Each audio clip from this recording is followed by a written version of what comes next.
Christmas Day 2008. Jennifer and Raymond are a larger-than-life couple, ready to have a great time as they celebrate their first anniversary. Jennifer is a successful freelance writer. But work isn't the only thing on her mind, especially while on holiday. Meeting new people, having interesting conversations, getting new ideas, all of these can only benefit a writer. Unfortunately for Jennifer, the fun can never last. While she's having the time of her life, things take a turn that no one could ever have expected. And her trip comes to an early end.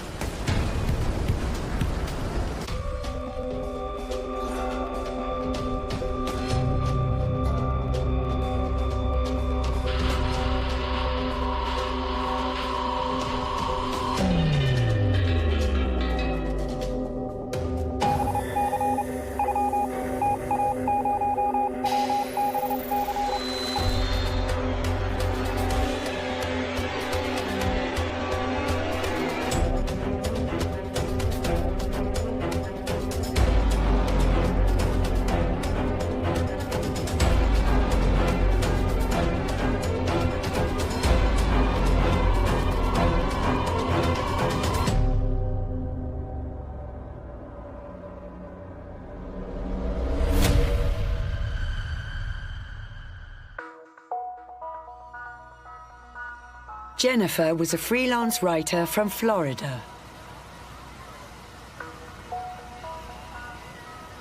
Her pieces had been published in multiple newspapers, and she had started working on her second novel.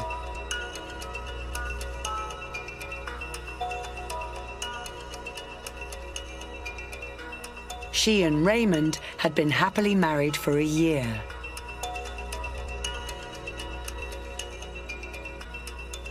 But for both of them, it was their second shot at marriage.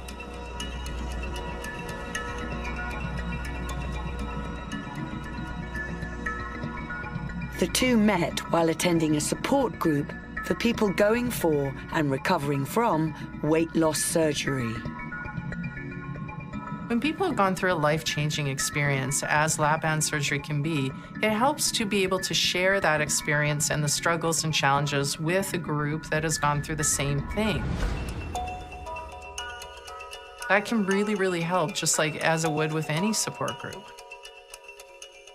The two very quickly became friends. However, Raymond was already married. As for Jennifer, she had fallen in love with someone else, getting married and divorced in the space of a year.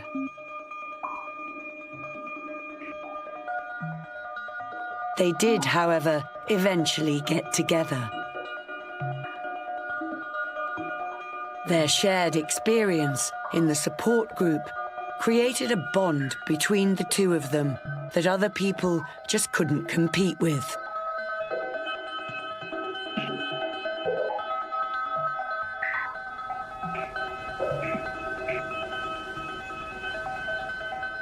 Together, the couple came up with a plan to go on a Caribbean cruise to celebrate their first anniversary.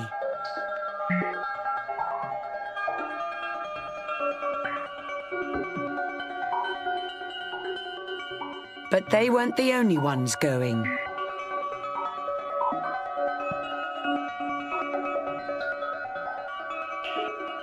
Donna, Jennifer's mother, was invited to come along.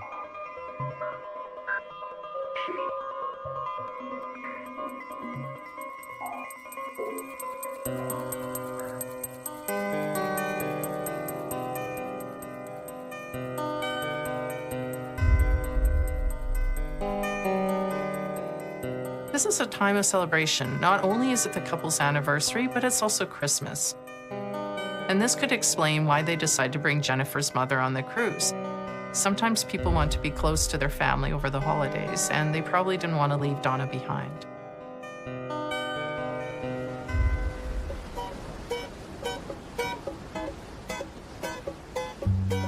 On the 21st of December, Jennifer and her family boarded the cruise in Miami, Florida. It was to be a week-long holiday cruise that would change both of their lives forever.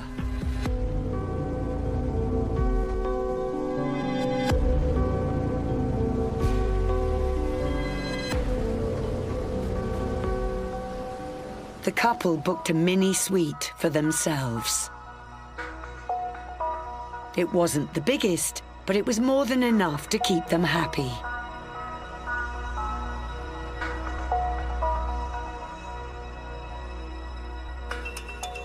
This wasn't Jennifer's first time on a cruise ship.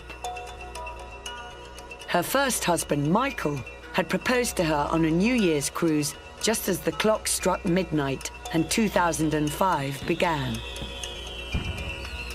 Jennifer's first marriage to Michael lasted only about a year. We're not sure why, but for whatever the reason, this current relationship seems to be going well.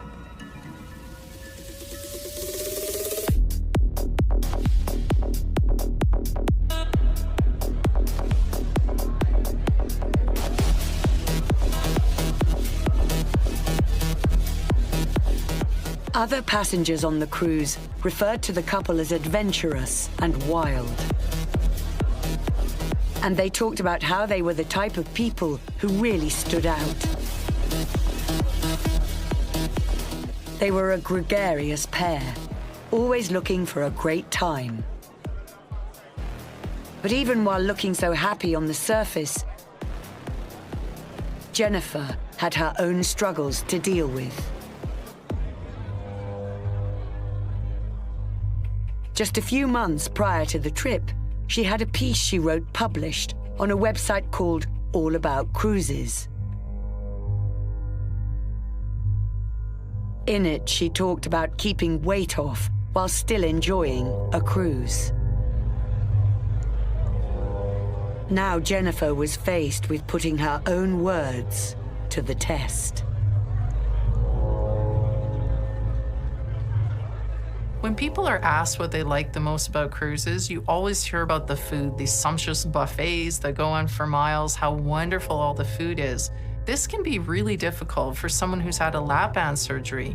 People with this surgery only can eat a small amount of food at a time without getting sick or feeling extreme discomfort.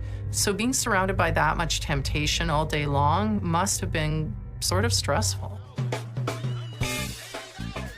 The cruise put on their own version of a popular game show for newly married couples.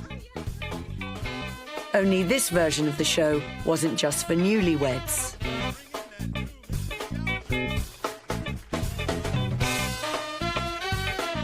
Jennifer and Raymond were invited on to be couple number one.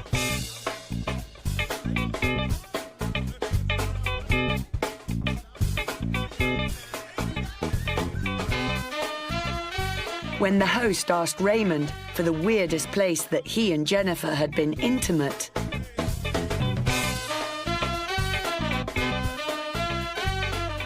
he was quick to list off places all over the ship.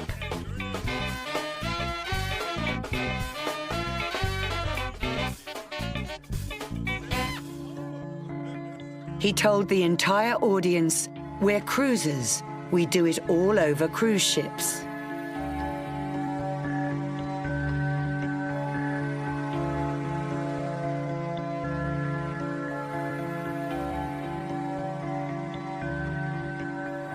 When you're in a situation like this, sometimes the energy of the audience, the reaction of the crowd can make a person get carried away.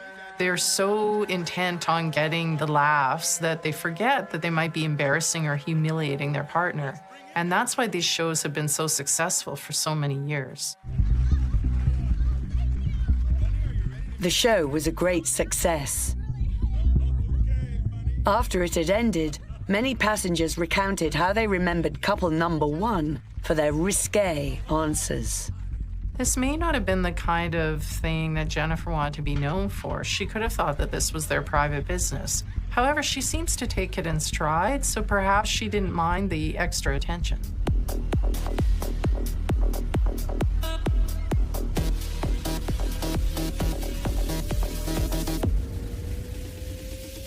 On Christmas Day, the cruise ship docks in Cancun, and the two of them end up leaving the ship looking for their own fun.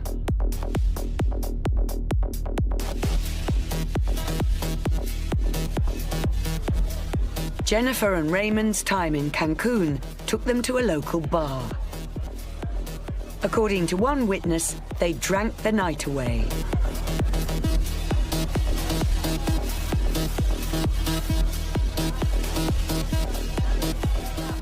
Things then seemed to be off between the two of them.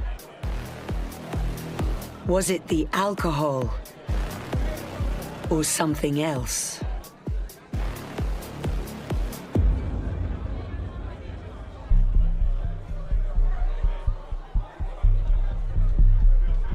Lap band surgery can have an effect on a person's tolerance for alcohol. They can become intoxicated very quickly, and the effects of it can last much longer.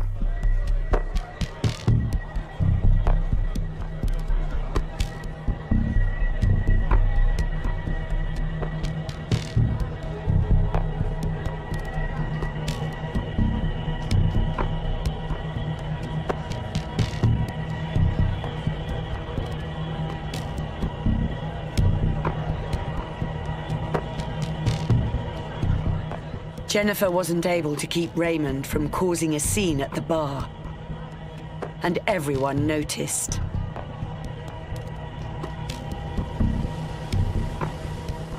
The two of them eventually made it back to the cruise ship. Later on that night, Jennifer ended up leaving their suite.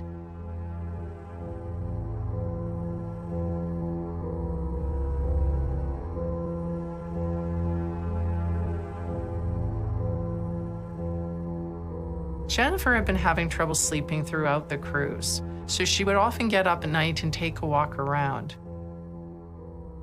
Now, this could mean that there was something on her mind that was keeping her awake.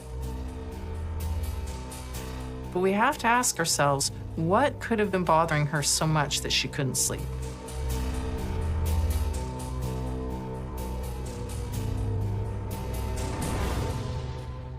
What was keeping Jennifer awake and unable to sleep? Was she simply trying to walk off the alcohol after their time in the bar? Or was it something more?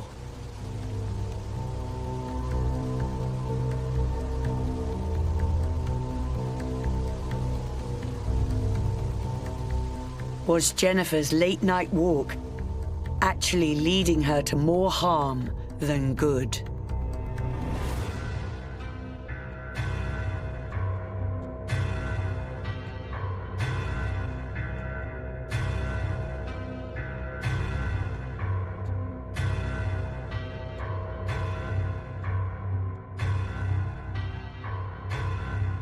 After leaving for her walk, Jennifer was never to be seen again.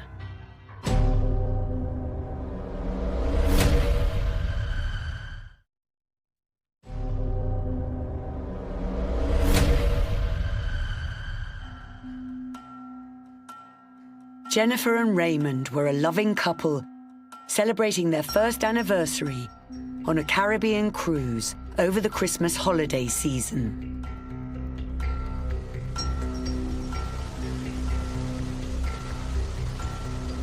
The two of them were the life and soul of any party. And they got the chance to show it on the cruise's game show for married couples. During the game show, Raymond revealed to the audience just how much fun they had been having on the ship.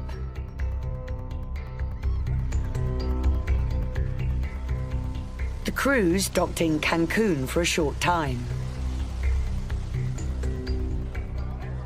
allowing Jennifer and Raymond to go to a local bar for a drink. Something seemed off between them. Had something happened while they were at the bar, leading to Jennifer going for a walk later that night? And afterwards, where did she end up?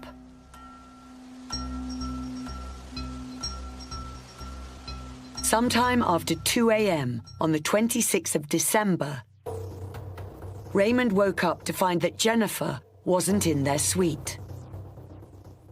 He managed to keep his calm while beginning a search to find her. When Ray wakes up in the middle of the night and finds Jennifer missing, the first thing he does is go alert his mother-in-law. Now, this could have just been a case where Jennifer went on a walk and maybe she sat down and drifted off, or perhaps she just went on an extra long walk. But still, it's worrying when you wake up and your partner is not in the room.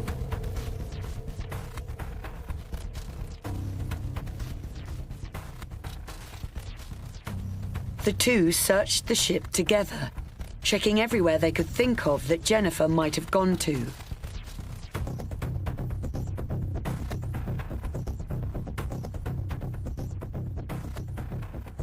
When someone you love goes missing, it's very hard to just sit by and wait or do nothing. So even though their search might not have been as effective as, say, getting the crew involved, they still would have felt the need to do something. The need to look for Jennifer.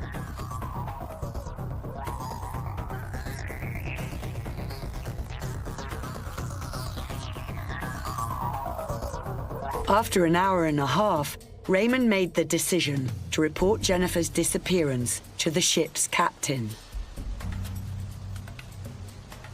He told Donna that he would handle it and that she should head back to bed and try to get some sleep.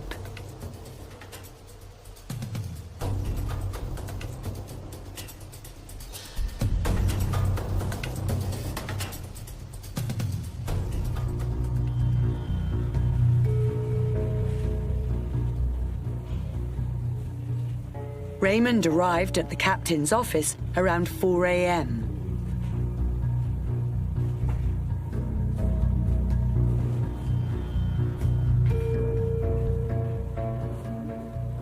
He explained that his wife had gone missing.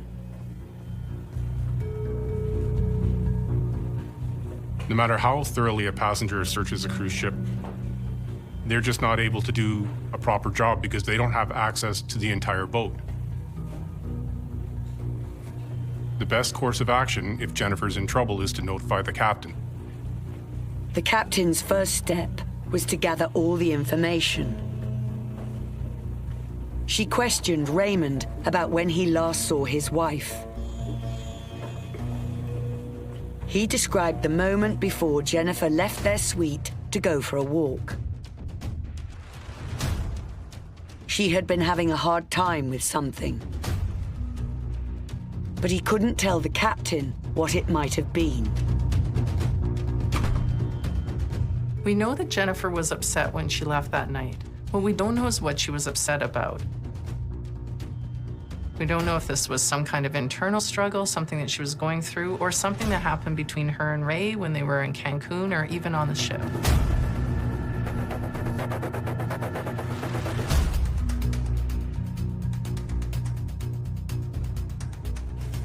The captain ordered the ship to be searched.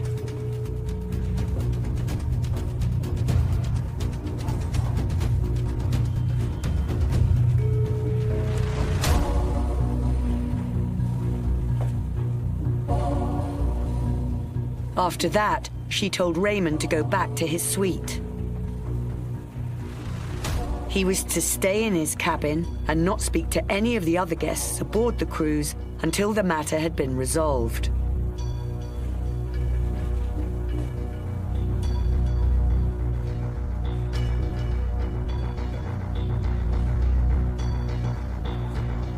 After a 3-hour search, the crew failed to find any sign of Jennifer on board the ship. But what they did discover didn't bode well for her. The crew noticed something on footage from one of the security cameras and brought the captain in to see it.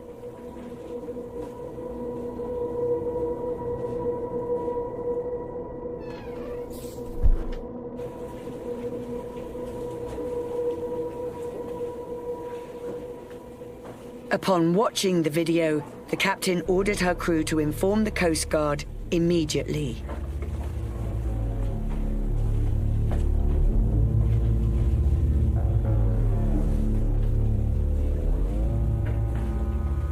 Security cameras are a fact of life now. It's very rare for us to go anywhere where we're not on camera, we're not being filmed.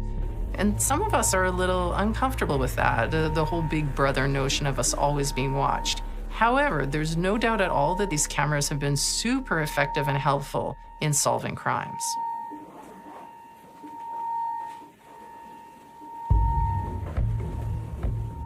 The security footage showed someone wearing a white robe falling from the side of the ship.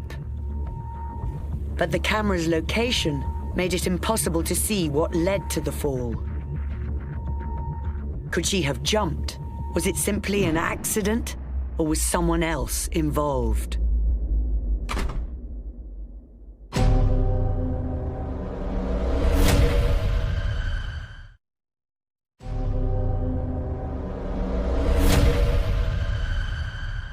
Jennifer and her husband Raymond were on a cruise celebrating their first anniversary.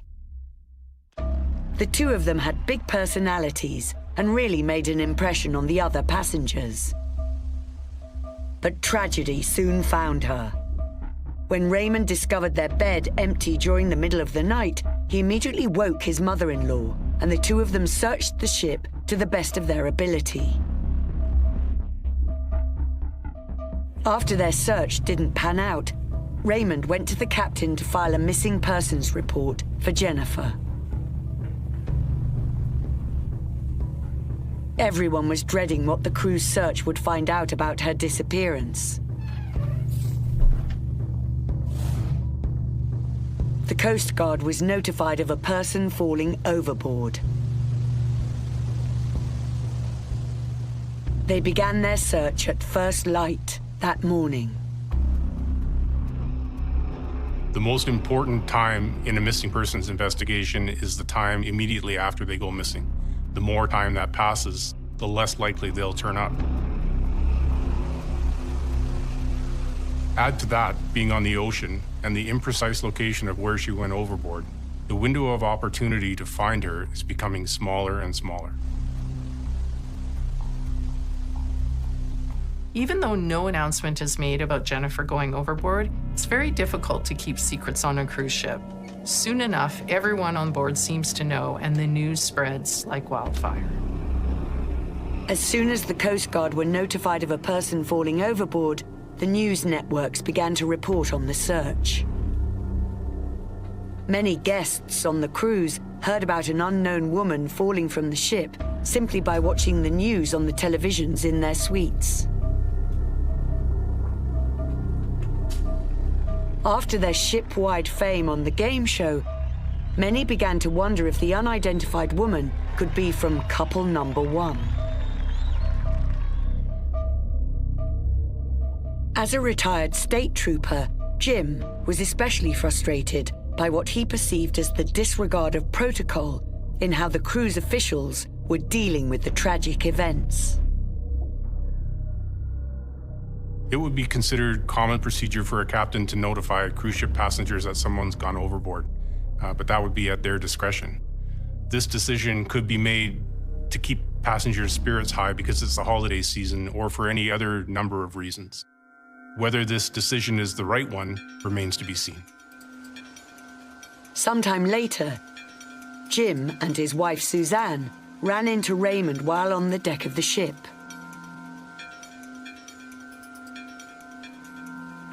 While they didn't know for sure that it was Jennifer who fell, they approached him to see how he was doing. Passengers spoke about how nonchalant Raymond acted during this period.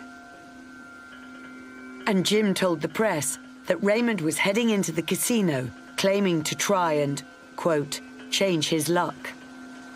It's easy to think that Ray is involved because he seems too calm, too stoic about the whole situation. However, we shouldn't judge someone based on how they act when something traumatic has happened. There's been lots of cases where innocent people have gone to jail simply because everyone thought they weren't acting right or acting normal for the situation. However, sometimes people just act differently. Sometimes people are very calm under pressure. Although there's no official documentation to corroborate it, it does appear that the captain spoke to Raymond a second time. Anytime foul play is suspected, the first person that would be interviewed would be someone closest to the victim, maybe a travel partner or a spouse. And even if they're not involved, the spouse will obviously be a great source of information about the victim. While the exact details remained unknown, it was most likely that the captain would have had Raymond recount all of the events that led up to Jennifer going out for a walk that evening. Even when you're innocent, it can be difficult to remember all these little details in the heat of the moment. The stress, the lack of sleep, all can play tricks on your memory. We know Raymond and Jennifer spent time in a bar in Cancun. But did something happen while they were there? Since Jennifer goes missing soon after they were in Cancun, there's always a chance that something occurred while they were off the ship that impacted what happened to Jennifer. The security camera was angled in such a way that it couldn't see just below their suite's balcony. Whatever happened to Jennifer, it must have occurred right outside her own suite. As an investigator, the footage of the balcony is very important to establish a timeline. Those timelines that I would like to follow would be the time that Jennifer and Raymond came back from the suite, to the timeline of the footage of her falling from height off the balcony. Then what timeline did Raymond wake up and notice that she was missing, and he made the call that she was a missing person?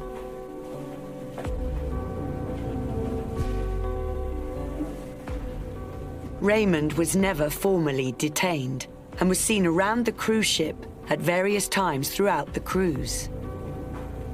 Security footage can be incredibly strong evidence, and the fact that they can trace her fall to her own balcony leads to Raymond being more of a suspect than a witness. The fact that Raymond wasn't detained means that he was likely able to give plausible answers to any questions the captain asked.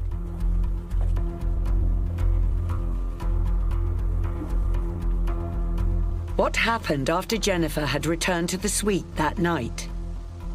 Did she simply decide to take in the evening air to help clear her mind?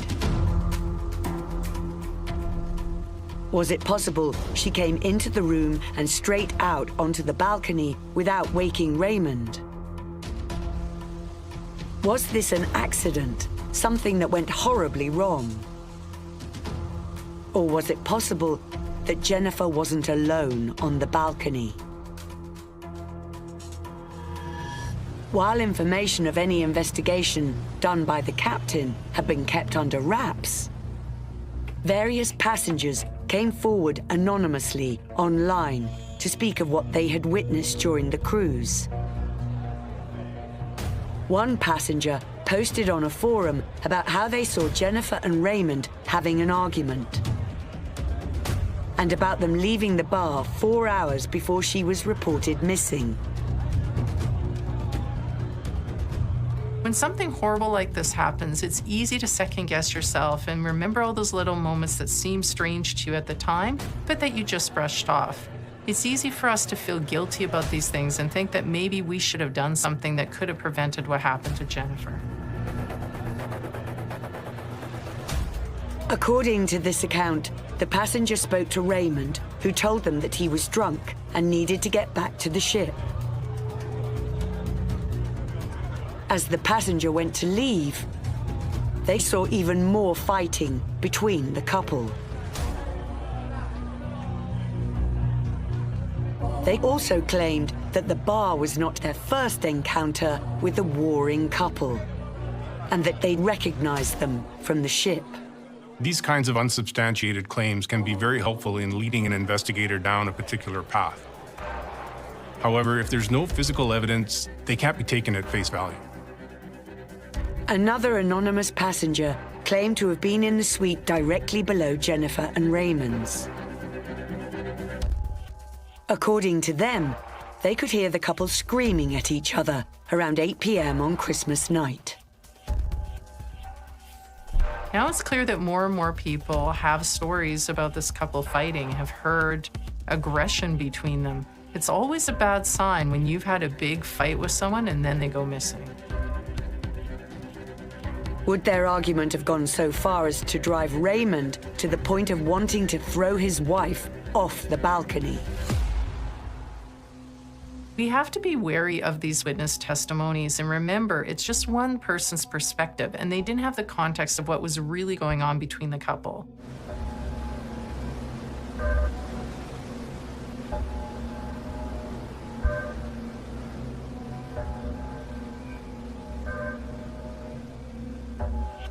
Jim saw Raymond again.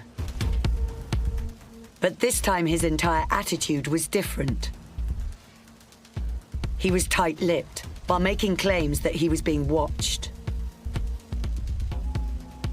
Was it a case of a guilty conscience catching up with him?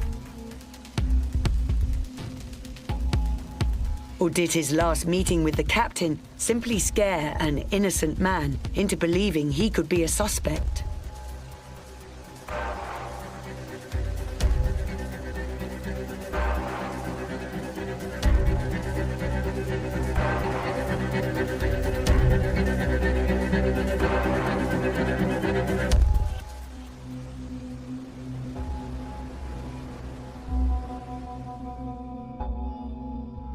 As more details came out about the couple's past, was it possible that Raymond and Jennifer's fighting on the ship was not an isolated incident? Could it be connected to an incident back in April of the same year?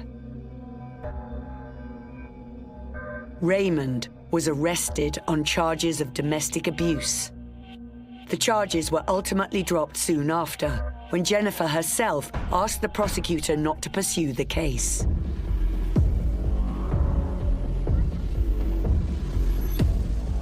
The cruise ship docked in Miami on its scheduled date of the 28th of December. It was at this point that the FBI came on board. In search of the truth of what happened on Christmas night.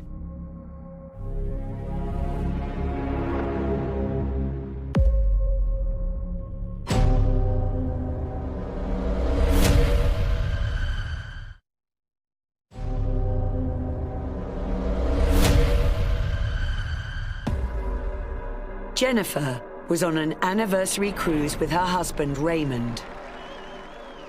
Cruise ship entertainers had put on their own version of a game show for newlyweds,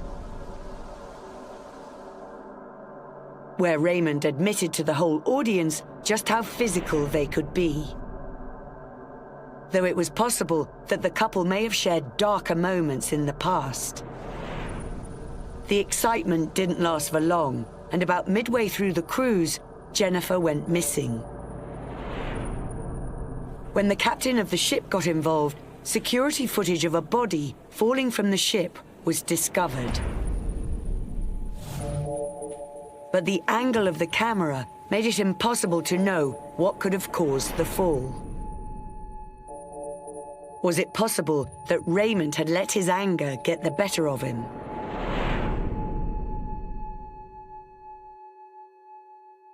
The FBI boarded the ship when it docked in Miami. They began to perform their own investigation into Jennifer's fall in the hope of discovering if there had been any foul play. While they conducted their inquiries, the Mexican authorities were searching the waters where Jennifer was assumed to have fallen. Though hopes diminished given the amount of time between her fall and when the Coast Guard was notified. Raymond relayed that he was sleeping at the time and was unaware of her absence in the room. Now, is it possible that Jennifer was quiet in her dark state of mind and may have made this decision on her own and never shared it with her partner or anyone else in her life?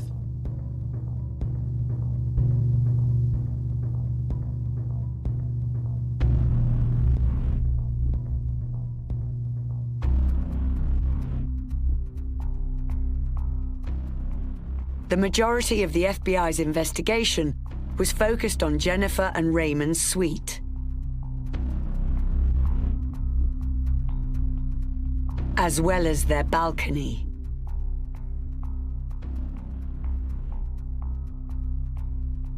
Out on the balcony, where the incident was assumed to have occurred, there was a knocked-over chair found next to the railing. While this might have been possible evidence as to what happened to Jennifer, they couldn't have been sure about it. One of the greatest problems in trying to do a forensic examination of a scene days after an event where somebody has continued to use that space for a period of time is that the evidence becomes contaminated. Whatever you find becomes more difficult to relate back to the actual crime that's occurred.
There was never any official word on any suspects in Jennifer's disappearance, leaving only Raymond and Donna as possible subjects of the FBI search.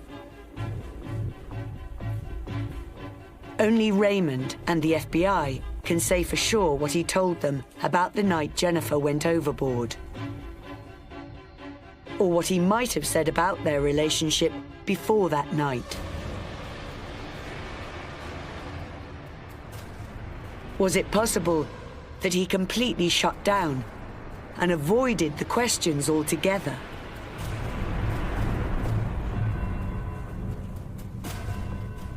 Jennifer's family went on record soon after the cruise about how she suffered from emotional troubles and how she was diagnosed with bipolar disorder just a few years before. Mental illness still carries a huge stigma in our society, and in this case, unfortunately, it's also a convenient excuse. There are plenty of people with bipolar disorder who aren't suicidal and who wouldn't jump overboard on a cruise ship. But as soon as Jennifer's family reveals this part of their daughter's situation, everybody leaps to that assumption. Was it possible that Jennifer had done this to herself? Could it be that her own state of mind left her feeling she had no choice but to jump? Untreated bipolar disorder can result in high highs, but also low lows. It's really important to seek medication and therapy so you're not trapped in this vicious cycle. As everything was revealed about Jennifer's condition, it painted a particular image of the events that her family assumed must have occurred. When it comes to mental illness, sometimes it's a very private matter for an individual. And as an investigator, when we're contacting the victim's care provider, we are going through what type of medical history they have. Are they on any current medication? And were they even compliant with that treatment plan at the time? With Raymond knowing this himself, could his unaffected attitude have been brought on as a coping mechanism? In these situations, families of the victim often blame themselves. They're racked with guilt and shame, and they wonder, what didn't they see? What did they miss? What could they have done to help? Was it possible that Jennifer took her own life that night? That her personal struggles had just become too overwhelming for her to deal with? With the pieces in front of them, could the FBI find the truth about Jennifer's death? The FBI let Raymond and Donna leave the ship, and neither was ever taken into custody. As the investigation continued, the following day, the search for Jennifer's body was called off.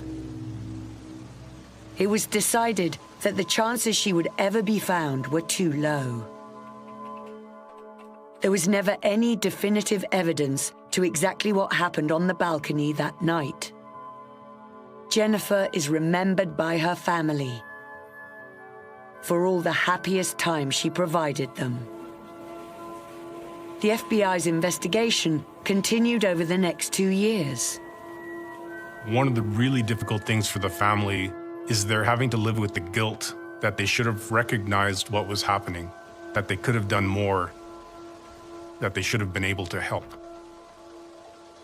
Of course, we should always try our best to help the people we love, but unfortunately, sometimes the circumstances are completely out of our hands.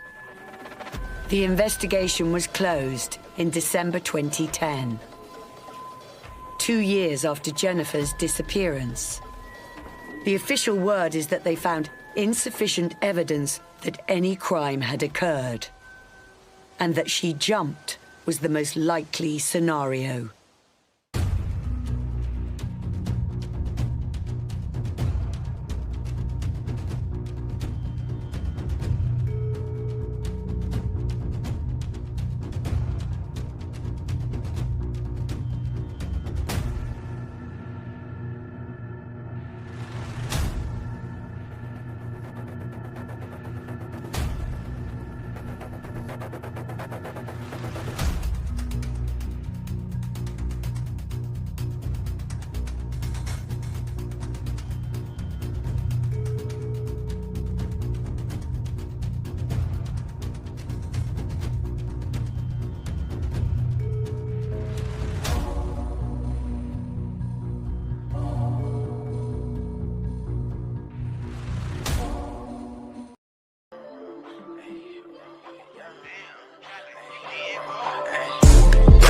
From the 9-1, switch that over, that's the young blonde. I was at the West Coast, now I'm in the East Coast. Saw you when